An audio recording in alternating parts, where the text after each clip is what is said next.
I wanted to highlight the fact that George W. Bush spoke at John Lewis's funeral. Let's go ahead and listen to what he says, and then I'll tell you my thoughts on it after. Lewis family and friends, Lauren, I thank you for inviting us to be here today. John's story began on a tiny farm in Troy, Alabama, a place so small, he said you could barely find it on the map. Dr. Weinach talked about the chickens. I did a little research. Every morning he would rise before the sun to tend to the flock of chickens. He loved those chickens. Already called to be a minister who took care of others, John fed them and tended to their every need, even their spiritual ones. For John baptized them, he married them, and he preached to them.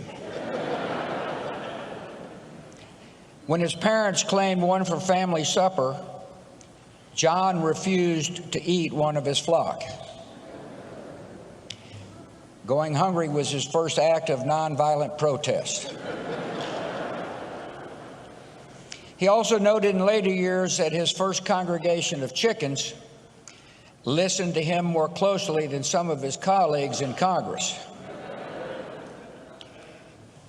John also thought that chickens were just a little more productive. At least they produced eggs, he said. From Troy to the sit-ins of Nashville, from the Freedom Rides to the March on Washington, from Freedom Summer to Selma, John Lewis always looked outward, not inward. He always thought of others.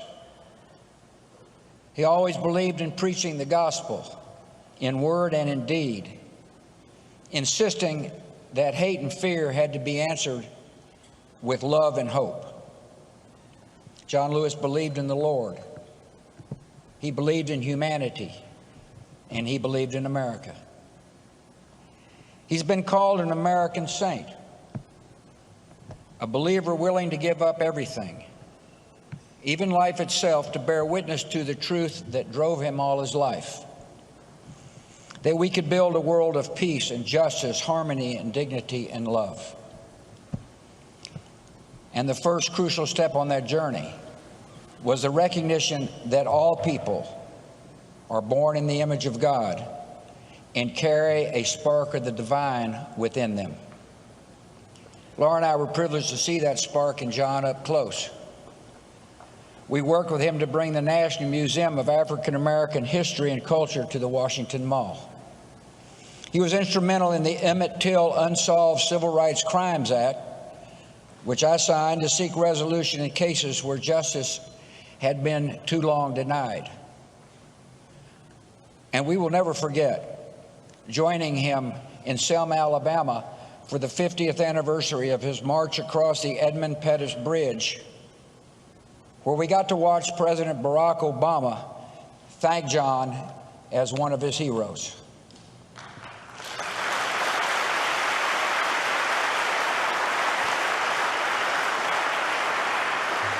There's a story in the old scriptures that meant a lot to John. In the Hebrew Bible, the Lord is looking for a prophet. Whom shall I send, God wonders, and who will go for us? Isaiah answers, here am I, send me. John Lewis heard that call a long time ago in segregated Alabama, and he took up the work of the Lord through all his days. His lesson for us is that we must all keep ourselves open to the hearing the call of love, the call of service, and the call to sacrifice for others. Listen, John and I had our disagreements, of course. But in the America John Lewis fought for, and the America I believe in, differences of opinion are inevitable. Out of all people to speak at John Lewis's funeral, why George W. Bush?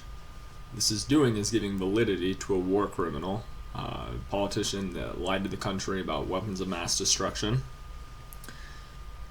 Look at what happened with Guantanamo Bay, Abu Ghraib. I just barely watched a documentary called Iraq for Sale, and it talked about Halliburton and the ridiculous profits they were able to make from American taxpayers. George Bush is literally the last person that should be speaking at John Lewis's funeral. Whatever, have Obama speak at it.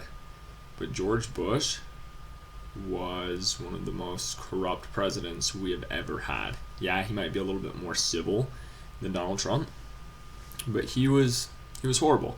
He talked about believing in humanity with John Lewis. Talks about all people being born in the image of God. What about those Iraqi children that were killed? Talked about the word of the Lord during this speech. What a weird country we live in, where we have a warmonger criminal that allowed people to be tortured and that drag us into this massive war, while his vice president's company, Halliburton, made absolutely crazy profits. They weren't even doing the basic job that they were hired to do. You had unsafe water that Halliburton was giving the soldiers. They weren't feeding them great.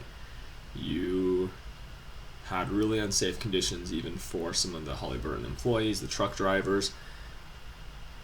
The Iraq War was an absolute joke, and George Bush should never be speaking at someone like John Lewis's funeral. Is it like the idea that Kyle Kalinske brings up, like, oh, they're all just part of the club? Republicans, Democrats, just part of the club.